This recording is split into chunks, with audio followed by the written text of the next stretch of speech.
Iga Swiatek has asserted that it is difficult to compare her doping cases to those of other players because each of these cases is completely different. The five-time Grand Slam champion tested positive for the banned substance, trimetazidine, in August, ahead of the Cincinnati Open. The International Tennis Integrity Agency (ITI) announced last week that Swiatek had received a one-month suspension, as it was deemed she carried no significant fault or negligence. Swiatek's explanation that the substance entered her body due to the contamination of non-prescription medication she had been using for jet lag and sleep issues was accepted by the ITIA. The poll was provisionally suspended from September 12 to October 4, meaning she had already served 22 days of her ban on the day of the news emerged. She was forced to miss WTA 1000 events in Beijing and Wuhan during the suspension period.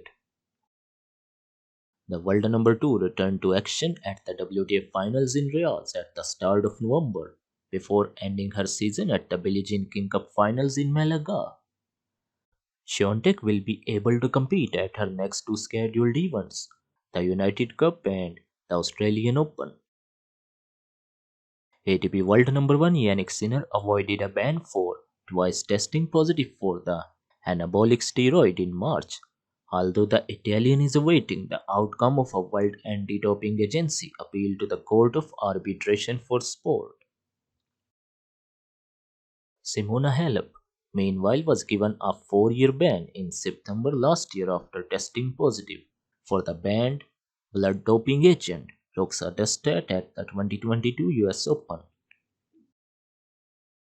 In March, the two-time Grand Slam winner's ban was reduced to 9 months following her appeal to the Court of Arbitration for Sport, allowing her to play again with immediate effect.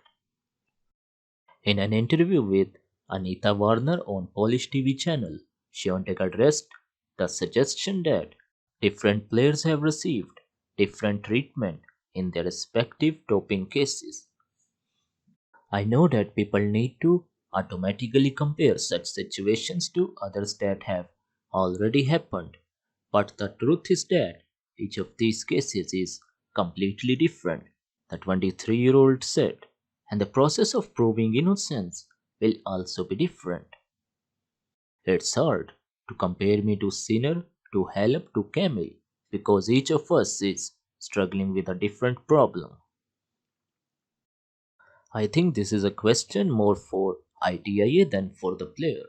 My fate, just like the fates of others, was in their hands and they decide how each case will turn out.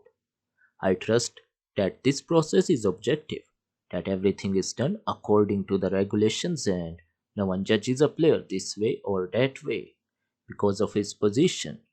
But whether it is really like that, I think this is a question for ITIA, said the 23-year-old.